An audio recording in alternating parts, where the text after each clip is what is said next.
Bismillahirrahmanirrahim. Assalamualaikum warahmatullahi wabarakatuh.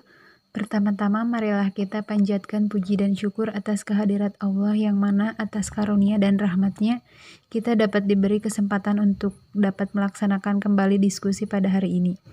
Tak lupa sholawat serta salam semoga tetap tercurah limpahkan kepada junjungan kita Nabi Muhammad SAW, kepada keluarganya, para sahabatnya, para tabi'in tabi'atnya, hingga kita semua selaku umatnya dari awal hingga akhir zaman. Amin ya Allah ya Rabbal Alamin. Tak lupa ucapan terima kasih kami haturkan kepada Bapak Dr. Muhammad Jaki SEMSI selaku dosen pengampu mata kuliah metodologi penelitian bisnis yang telah memberikan kesempatan kepada kami untuk bisa melaksanakan diskusi melanjutkan materi mengenai elemen-elemen desain penelitian yang akan disampaikan oleh kelompok 6 yang terdiri dari saya Devi Julianti sebagai moderator dan pemateri, lalu ada Devi Desdiani sebagai pemateri, Pina Nurbianti sebagai pemateri, dan Dea Nurhalilah sebagai pemateri. Adapun topik yang akan dibahas pada diskusi kali ini yaitu yang pertama ada desain penelitian, yang kedua tujuan studi, yang ketiga jenis penelitian, yang keempat gangguan peneliti terhadap studi, yang kelima pengaturan studi, yang keenam unit analisis, yang ketujuh cakrawala waktu, dan yang terakhir implikasi manajerial. Untuk mengefisienkan waktu, kita mulai diskusi ini dengan materi pertama yaitu tentang desain penelitian. Saya akan memaparkan materi tentang desain penelitian dan tujuan studi. Yang pertama, saya akan memaparkan materi desain penelitian terlebih dahulu. Seperti yang ditunjukkan pada gambar tersebut, setiap komponen desain penelitian menawarkan beberapa poin pilihan kritis. Tingkat kekakuan ilmiah dalam studi penelitian tergantung pada seberapa hati-hati manajer atau peneliti memilih alternatif desain yang sesuai dengan mempertimbangkan tujuan spesifiknya. Misalnya, jika keputusan keuangan penting untuk menginvestasikan jutaan dolar dalam sebuah proyek akan didasarkan pada hasil penyelidikan penelitian, maka perhatian yang cermat terhadap detail diperlukan untuk memastikan bahwa penelitian tersebut memiliki ketepatan dan tingkat kepercayaan yang dapat diterima.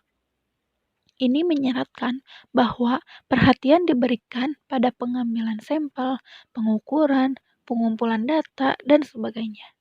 Bandingkan ini dengan tujuan penelitian untuk menghasilkan profil manajer dalam organisasi untuk menerbitkan buletin. Ini tidak memerlukan keputusan desain penelitian yang rumit. Penting untuk dicatat bahwa semakin canggih dan ketat rancangan penelitian, semakin besar waktu, biaya, dan sumber daya lain yang dikeluarkan untuk itu.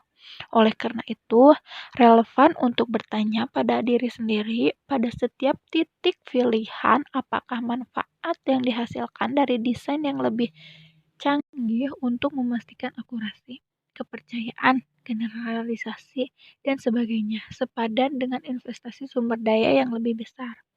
Selanjutnya, materi tentang tujuan studi. Yang pertama, studi eksplorasi. Sebuah studi eksplorasi dilakukan ketika tidak banyak yang diketahui tentang situasi yang dihadapi atau tidak ada informasi yang tersedia tentang bagaimana masalah serupa atau masalah penelitian telah dijelaskan di masa lalu. Studi eksplorasi dilakukan untuk lebih memahami sifat masalah karena sangat sedikit studi yang mungkin dilakukan di area itu. Wawancara ekstensif dengan banyak orang mungkin harus dilakukan untuk memahami situasi dan memahami fenomena tersebut. Penelitian yang lebih ketat kemudian dapat dilanjutkan. Beberapa studi kualitatif sebagai lawan dari data kuantitatif yang dikumpulkan melalui kuesioner dan lain-lain, di mana data dikumpulkan melalui observasi atau wawancara bersifat eksploratif. Ketika data mengungkapkan beberapa pola mengenai fenomena yang menarik, teori dikembangkan dan hipotesis dirumuskan untuk pengujian selanjutnya.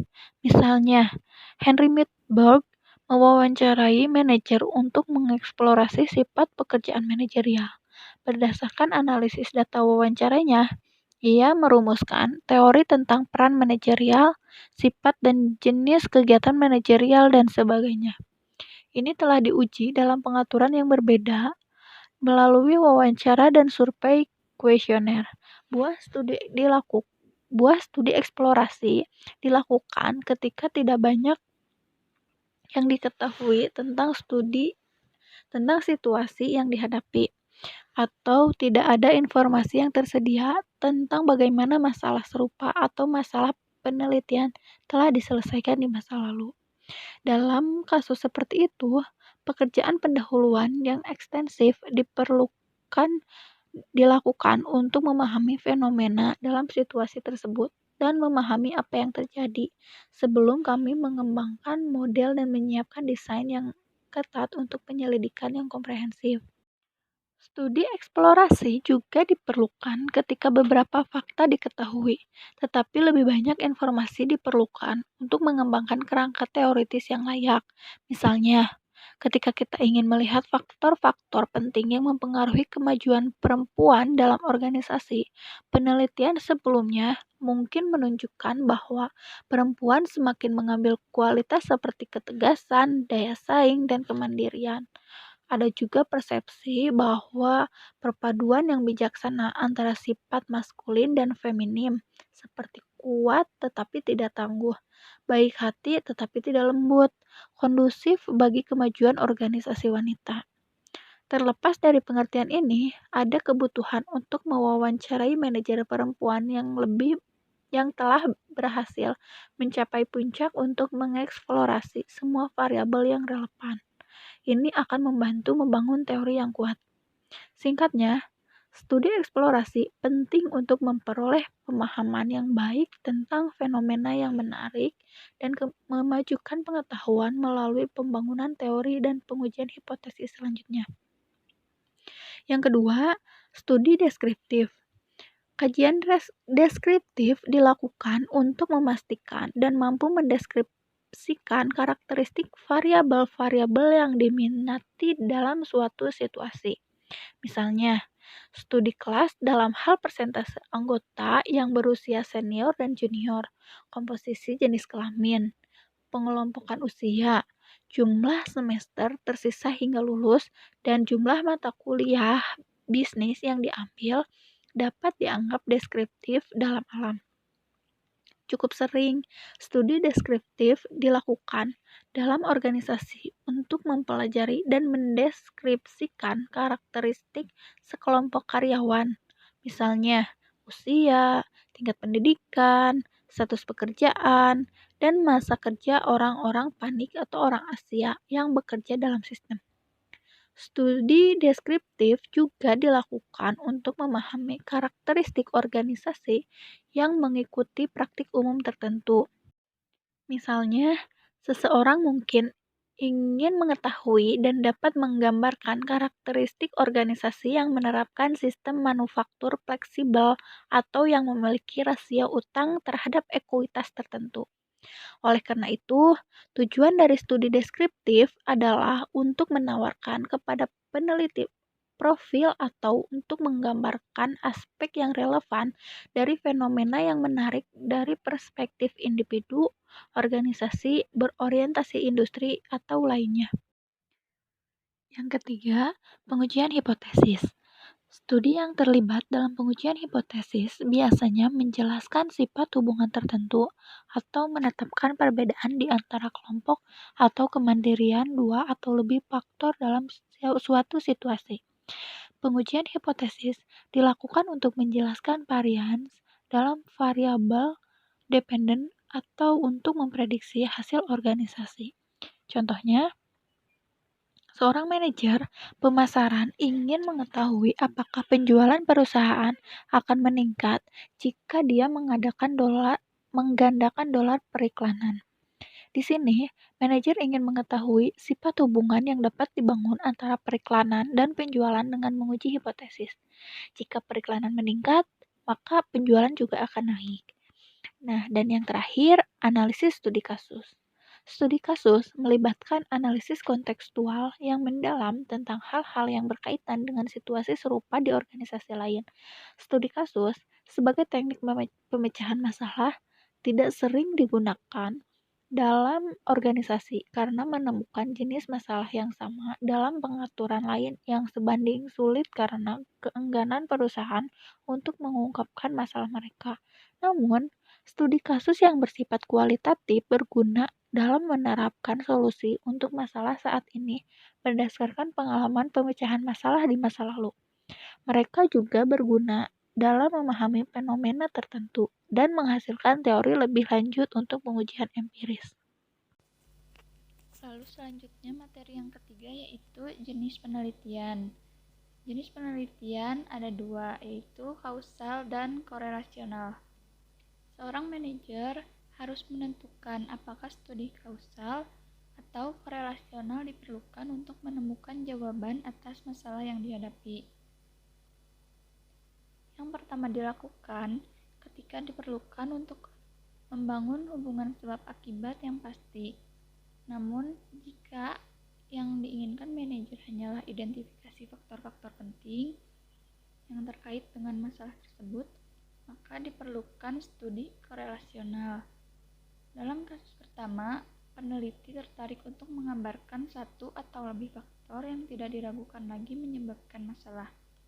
Dengan kata lain, tujuan peneliti melakukan studi kausal adalah untuk menyatakan bahwa variabel X menyebabkan variabel Y. Jadi, ketika variabel X dihilangkan atau diubah dengan cara tertentu, masalah Y akan ikut terpecahkan. Namun, cukup sering bukan hanya satu atau lebih variabel yang menyebabkan masalah dalam organisasi, mengingat fakta bahwa sebagian besar waktu yang menyebabkan faktor-faktor tersebut mempengaruhi satu sama lain dan masalah dalam gaya rantai. Peneliti mungkin diminta untuk mengidentifikasi faktor penting yang terkait dengan masalah daripada membangun hubungan sebab akibat. Jadi di sini itu studi kausal itu yaitu studi di mana peneliti ingin menggambarkan penyebab dari satu atau lebih masalah. Nah, itu disebut studi kausal. Lalu yang kedua yaitu studi korelasional, yaitu jika peneliti tertarik untuk mengabarkan variabel-variabel penting yang terkait dengan masalah tersebut, nah, maka penelitian tersebut dinamakan penelitian korelasional. Langsung saja contohnya yaitu untuk pertanyaan pertama, misalnya untuk studi kausal, apakah merokok menyebabkan kanker? Lalu contoh yang kedua yaitu pertanyaan untuk studi korelasional, yaitu apakah merokok dan kanker berhubungan. Jadi yang kausal itu lebih ke sebab akibat, dan korelasional itu apakah ada hubungan antara kedua variabel tersebut. Jawaban atas pertanyaan pertama akan membantu menentukan apakah orang yang tidak merokok tidak akan mengembangkan kanker.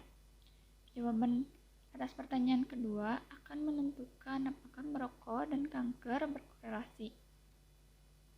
Lalu situasi ketiga mengakui bahwa mungkin ada beberapa faktor lain yang mempengaruhi kanker selain 3 faktor yang diidentifikasi. Tapi, apakah ketiganya membantu menjelaskan jumlah yang signifikan dari varian pada kanker? Jika iya, maka manakah di antara 3 variabel yang diteliti yang memiliki asosiasi terbesar dengannya? Variabel mana yang berikutnya dan variabel yang mana yang ketiga? Jawaban untuk studi korelasional akan membantu menentukan tingkat risiko kanker pada orang-orang yang sering mereka hubungkan dengan merokok, minum, atau mengunyah tembakau. Maksudnya di sini bukan untuk membangun hubungan sebab akibat antara satu faktor dan faktor lainnya, tetapi hanya untuk melihat apakah ada hubungan antara variabel yang diselidiki atau tidak. Next, materi keempat yaitu gangguan peneliti terhadap studi. Tingkat campur tangan peneliti dengan aliran kerja normal di tempat kerja memiliki pengaruh langsung pada apakah penelitian yang dilakukan bersifat kausal atau korelasional. Sebuah studi korelasional dilakukan di lingkungan alami organisasi dengan gangguan minimal oleh peneliti terhadap aliran kerja normal. Dalam penelitian yang dilakukan untuk membangun hubungan sebab akibat, peneliti mencoba memanipulasi variabel tertentu untuk mempelajari pengaruh manipulasi tersebut terhadap variabel dependen yang diminati. Dengan kata lain, peneliti sengaja mengubah variabel tertentu dalam pengaturan dan mengganggu peristiwa seperti yang biasanya terjadi dalam organisasi. Yang pertama yaitu ada gangguan minimal. Di gangguan minimal ini, campur tangan peneliti sangat minim. Contohnya, untuk gangguan minimal itu, seorang administrator rumah sakit ingin memeriksa hubungan antara dukungan emosional yang dirasakan dalam sistem dan stres yang dialami oleh staf perawat. Dengan kata lain, dia ingin melakukan studi korelasional.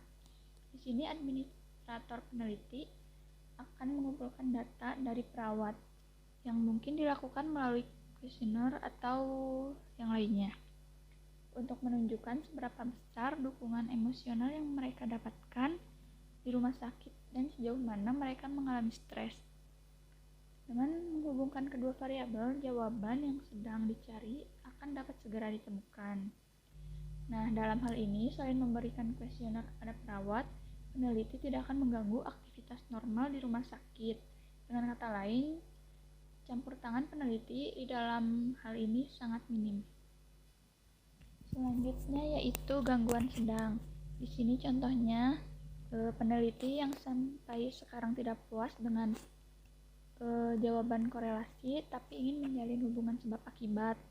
Di sini tuh ada contohnya peneliti ingin menunjukkan bahwa jika perawat mendapat dukungan emosional akan menyebabkan stres yang mereka alami berkurang. Jika ini bisa dibuktikan, maka stres perawat pasti bisa dikurangi dengan menawarkan mereka dukungan emosional. Untuk menguji hubungan sebab akibat, peneliti akan mengukur stres yang sangat saat ini dialami oleh perawat di 3 bangsal di rumah sakit.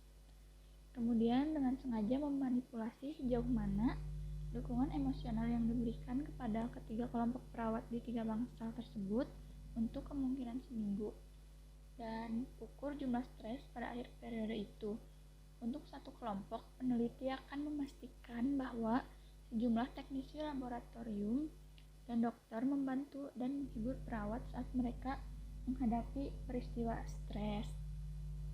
Contohnya saat mereka merawat pasien yang menderita rasa sakit dan kesusahan yang menyiksa di bangsal. Di bawah pengaturan yang sama, untuk kelompok kedua, perawat di bangsal lain, peneliti mungkin mengatur untuk mereka hanya dukungan emosional dalam jumlah sedang dan hanya memperkerjakan teknisi laboratorium dan tidak termasuk dokter. Lingkungan ketiga mungkin beroperasi tanpa dukungan emosional apapun. Jika teori pelaku eksperimen benar, maka penurunan tingkat stres sebelum dan sesudah periode 1 minggu harus menjadi yang terbesar untuk perawat di bangsal pertama, sedangkan untuk perawat di bangsal kedua dan 0 untuk perawat di bangsal di bangsal pertama, dan sedang untuk perawat di bangsal kedua dan 0 untuk perawat di bangsal pertama dan bangsal ketiga. Di sini kami menemukan bahwa peneliti tidak hanya mengumpulkan data dari perawat yang stres yang mereka alami pada 2 titik waktu yang berbeda, tetapi juga bermain-main atau memanipulasi peristiwa normal dengan sengaja mengubah jumlah dukungan emosional yang diterima oleh perawat di 2 lingkungan, sementara membiarkan hal-hal lingkungan ketiga tidak berubah. Di sini menunjukkan bahwa dalam gangguan sedang itu peneliti telah mencampuri gangguan lebih dari minimal. Yang ketiga yaitu gangguan berlebihan.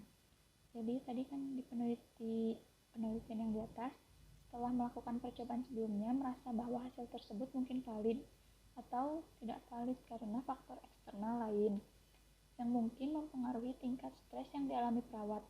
Misalnya selama seminggu percobaan tertentu, perawat di satu atau lebih bangsal mungkin tidak mengalami stres tingkat tinggi karena tidak ada penyakit serius atau kematian di bangsal. Karenanya, dukungan emosional yang diterima mungkin tidak terkait dengan tingkat stres yang dialami.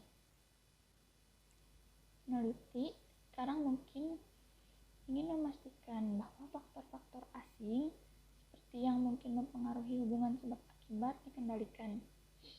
Jadi, jika mungkin dia mengambil 3 kelompok mahasiswa kedokteran, menempatkan mereka di ruangan yang berbeda, dan mereka menjelaskan dengan detail dan mereka semua menghadapi tugas dengan stres yang sama. Misalnya, jika dia mungkin meminta mereka untuk menjelaskan dengan detail terkecil prosedur tentang pembedahan dalam melakukan operasi pada pasien yang tidak menanggapi kemoterapi dan terus memborbardir mereka dengan lebih banyak pertanyaan, bahkan saat mereka merespon.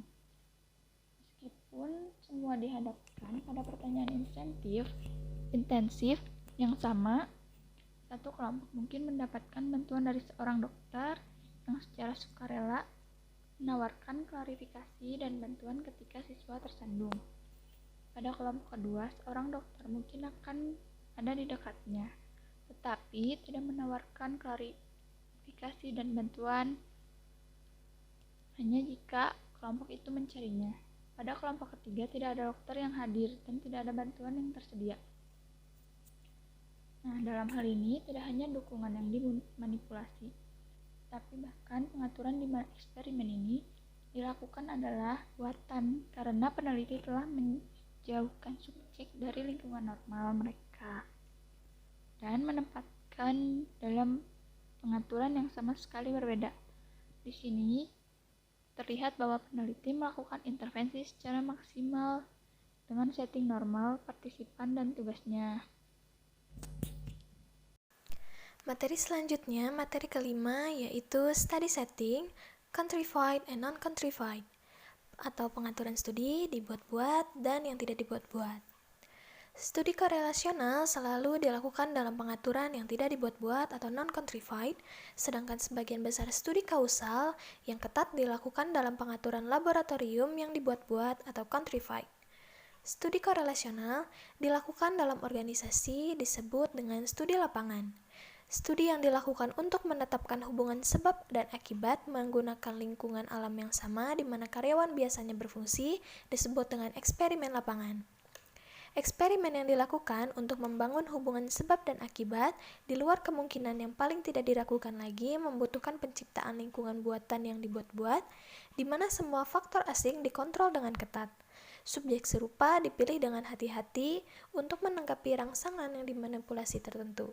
Nah, studi ini disebut dengan eksperimen laboratorium. Untuk lebih jelas lagi, terdapat beberapa contoh dari studi lapangan, eksperimen lapangan, dan eksperimen laboratorium.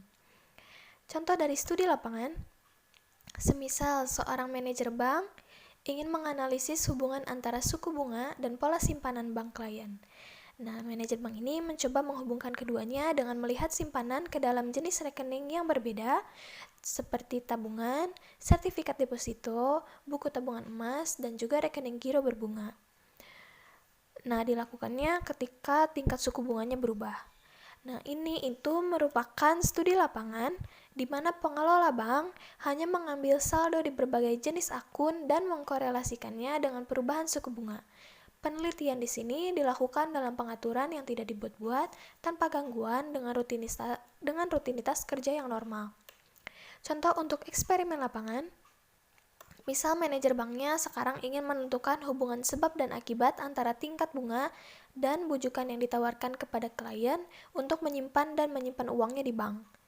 Manajer akan memilih 4 cabang dalam radius 60 mil untuk percobaannya. Hanya untuk 1 minggu, manajer mengiklankan tarif tahunan untuk sertifikat deposito yang baru dan diterima selama minggu itu dengan cara tingkat bunga akan menjadi 9% di satu cabang dan 8% di cabang lain, juga 10% di cabang ketiga.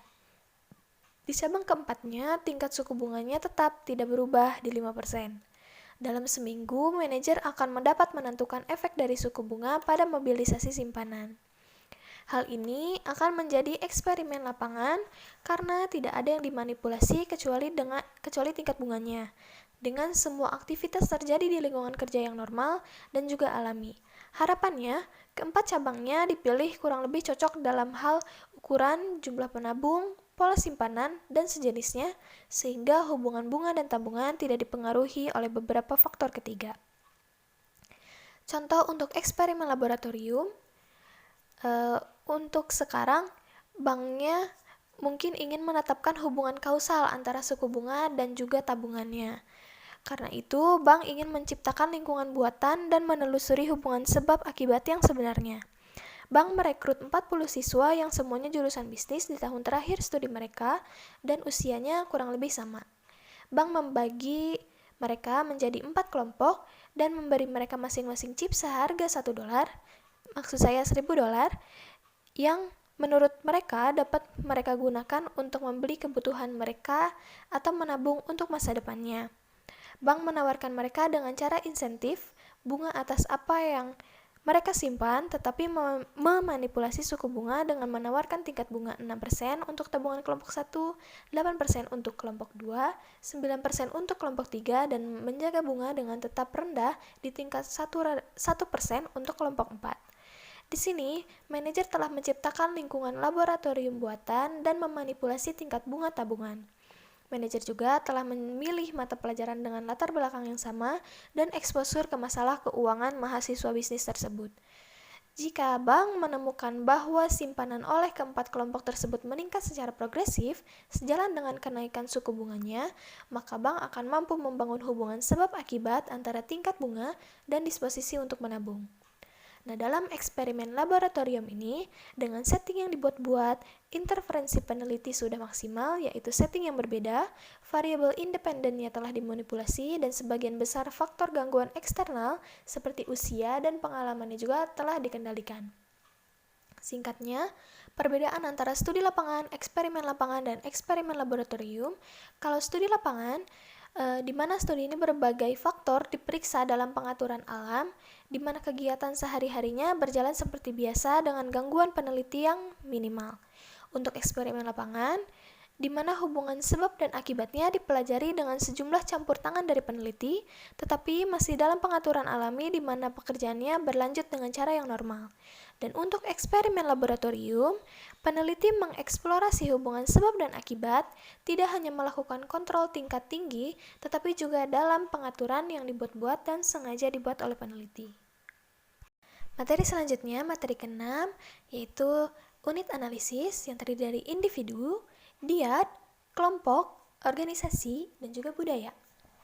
Unit analisis mengacu pada tingkat agregasi data yang dikumpulkan selama tahap analisis data selanjutnya.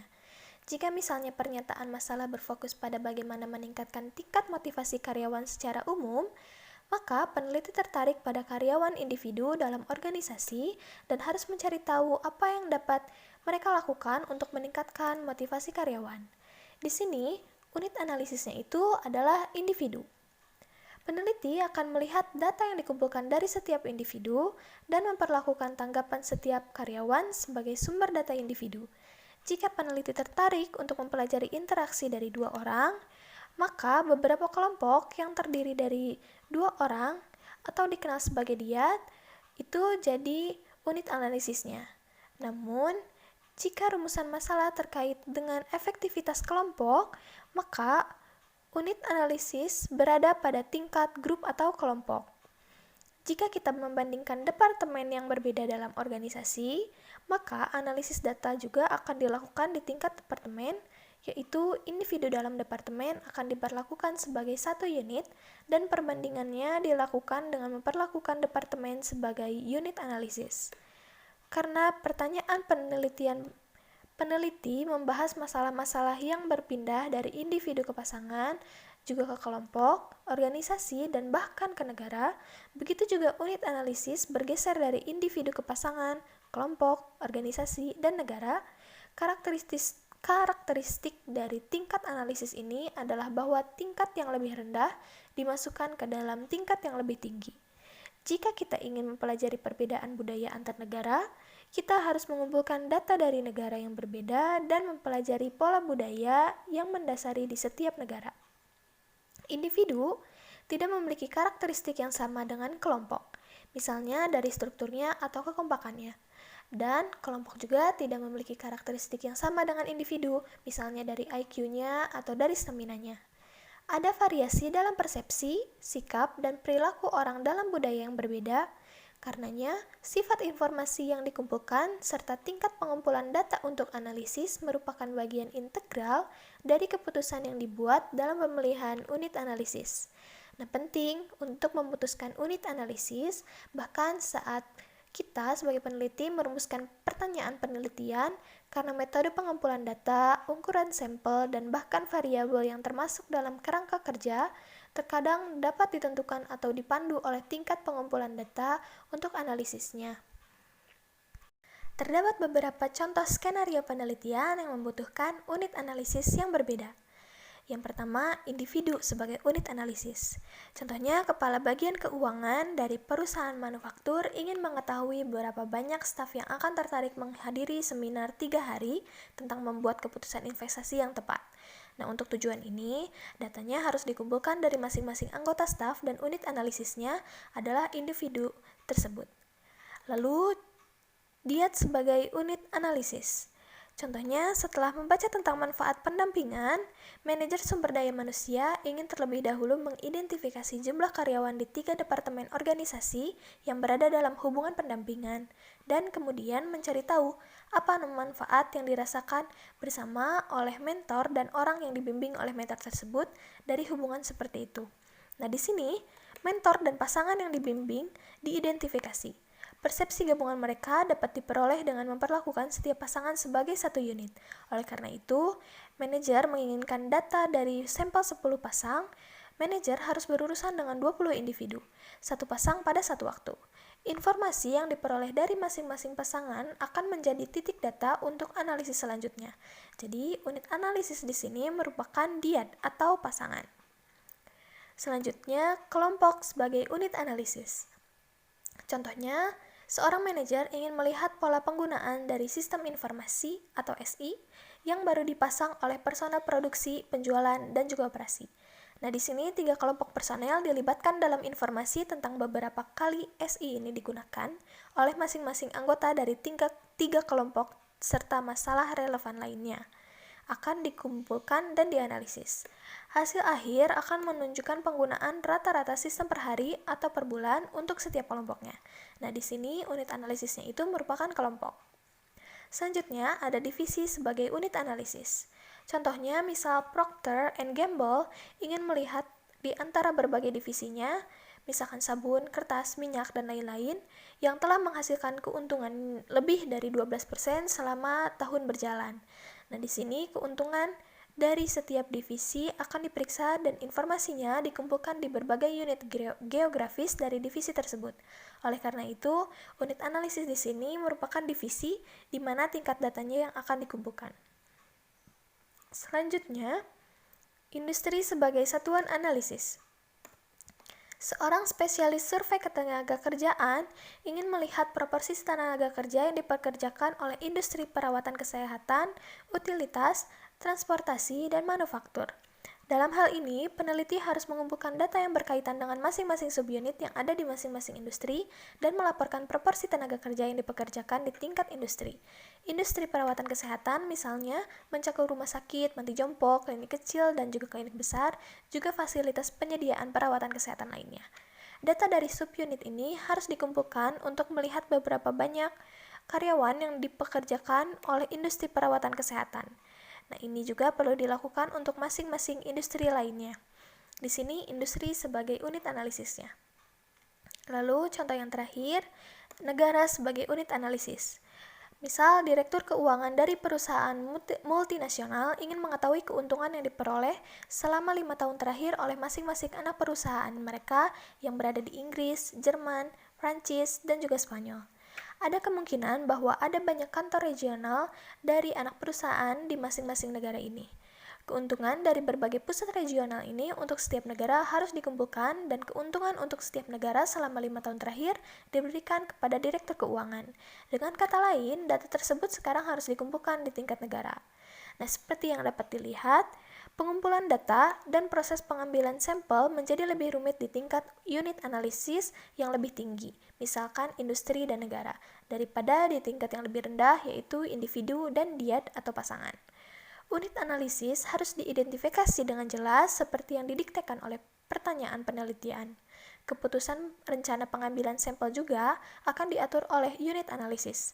Sekarang, lebih mudah untuk melihat mengapa unit analisis harus diberi pertimbangan serius, bahkan ketika pertanyaan penelitian sedang dirumuskan dan desain penelitian sedang direncanakan. Sekian.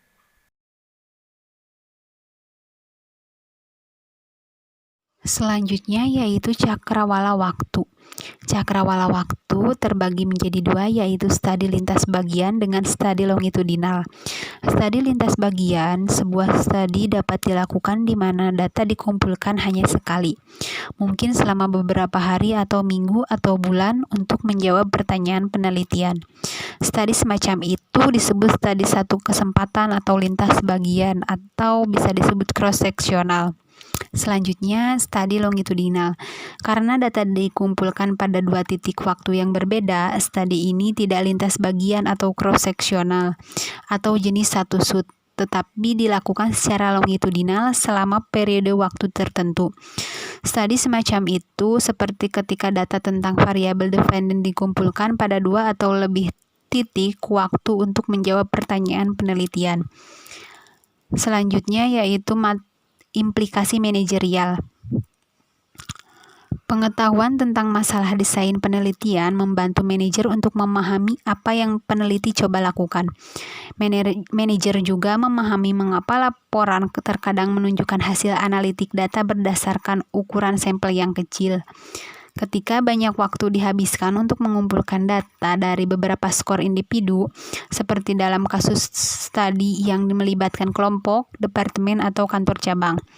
Salah satu keputusan penting yang harus diambil manajer sebelum memulai studi berkaitan dengan seberapa ketat studi yang seharusnya, mengetahui bahwa desain penelitian yang lebih ketat menghabiskan lebih banyak sumber daya. Manajer berada dalam posisi untuk menimbang beratnya masalah yang dialami dan memutuskan jenis desain apa yang menghasilkan hasil yang dapat diterima dengan cara yang efisien. Keputusan seperti itu tidak hanya akan menghasilkan ekonomi dalam sumber daya, tetapi juga menyebabkan gangguan yang paling sedikit terhadap kelancaran arus kerja sebagai karyawan dan menghalangi kebutuhan untuk mengumpulkan data secara longitudinal. Pengetahuan tentang keterkaitan di antara berbagai aspek desain penelitian membantu manajer untuk meminta studi yang paling efektif setelah menimbang sifat dan besar masalah yang dihadapi dan jenis solusi yang diinginkan.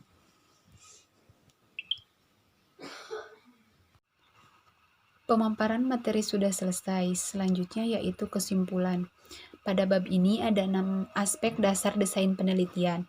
Secara khusus membahas yang pertama tujuan penelitian, kedua jenis penyelidikan, ketiga tingkat campur tangan peneliti, keempat pengaturan penelitian, kelima unit analisis, dan yang terakhir yaitu jangka waktu penelitian. Tujuan studi yang pertama yaitu eksploratorium, yang kedua deskripsi, ketiga pengujian hipotesis atau analisis dan prediktif, dan yang terakhir analisis studi kasus. Yang kedua jenis penelitian, ada penelitian kausal dan penelitian korelasional. Penelitian kausal yaitu studi di mana peneliti ingin menggambarkan penyebab dari satu atau lebih masalah. Sedangkan penelitian korelasional yaitu jika peneliti tertarik untuk menggambarkan variabel-variabel penting yang terkait dengan masalah tersebut. Yang ketiga ada gangguan penelitian terhadap studi, ada gangguan minimal, gangguan sedang, dan gangguan berlebihan. Yang keempat pengaturan studi, ada pengaturan yang dibuat-buat dan pengaturan yang tidak dibuat-buat. Studi korelasional selalu dilakukan dalam pengaturan yang tidak dibuat-buat, sedangkan sebagian besar studi kausal yang ketat dilakukan dalam pengaturan laboratorium yang dibuat-buat. Yang kelima ada unit analisis, ada individu, diad, grup, organisasi, dan budaya. Unit analisis mengacu pada tingkat agresi data yang dikumpulkan selama tahap analisis data selanjutnya. Unit analisis bergeser dari individu ke pasangan atau diad, kelompok, organisasi, dan negara. Karakteristik dari tingkat analisis ini adalah bahwa tingkat yang lebih rendah dimasukkan ke dalam tingkat yang lebih tinggi. Dan yang terakhir ada cakrawala waktu. Terbagi menjadi dua, yaitu studi lintas bagian dengan studi longitudinal. Studi lintas bagian yaitu sebuah studi dapat dilakukan di mana data dikumpulkan hanya sekali, sedangkan studi longitudinal dilakukan secara longitudinal atau selama periode waktu tertentu. Mungkin itu pemaparan materi dari kami. Mohon maaf apabila banyak kesalahan. Wassalamualaikum warahmatullahi wabarakatuh.